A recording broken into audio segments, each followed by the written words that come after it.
நாட்டிலேயே முதல் முறையாக அதிநவீன இலவச செயற்கை கருத்தரிப்பு மையம் மற்றும் பிரசவ வளாகத்தை அமைச்சர் மா சுப்பிரமணியன் திறந்து வைத்தார்.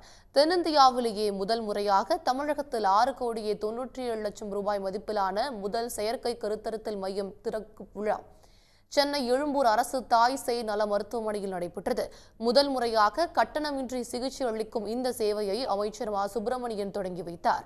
பின்னர் பேசிய அமைச்சர், சண்டிகர், டெல்லி, உத்தரப்பிரதேச மாநிலங்களில் அரசு சார்பாக இதுபோன்ற செயற்கை கருத்தரித்தல் மையம் இருந்தாலும் ஒவ்வொரு சிகிச்சைக்கும் 2,50,000 ரூபாய் பணம் வசூல் செய்யப்படுவதாகவும், ஆனால் தமிழ்நாட்டில் மட்டும்தான் இலவசமாக இந்த சிகிச்சை அளிக்கப்படுவதாகவும் பெருமிதம் தெரிவித்தார். தமிழகத்தில் மட்டுமல்ல, தென்னிந்தியாவிலேயே முதல் அரசு செயற்கை கருத்தரித்தல் மையம் எழும்பூரில் இன்றைக்கு தொடங்கி வைக்கப்படுவது என்பது மகிழ்ச்சிக்குரிய ஒன்று. ஆக சண்டிகரிலும், டெல்லியிலும், உத்தரப்பிரதேசத்திலும் அந்தந்த மாநில அரசுகளின் சார்பில் இந்த மையங்கள் திறந்து வைக்கப்பட்டிருந்தாலும் அங்கே தனியார் மருத்துவமனைகளில் வசூலிப்பதைப் போலவே ஒவ்வொரு கருத்தரித்தலுக்கும் சற்றேறக்குறைய 2,50,000 லட்சம் ரூபாய் வரை பணம் வசூலிக்கிறார்கள்.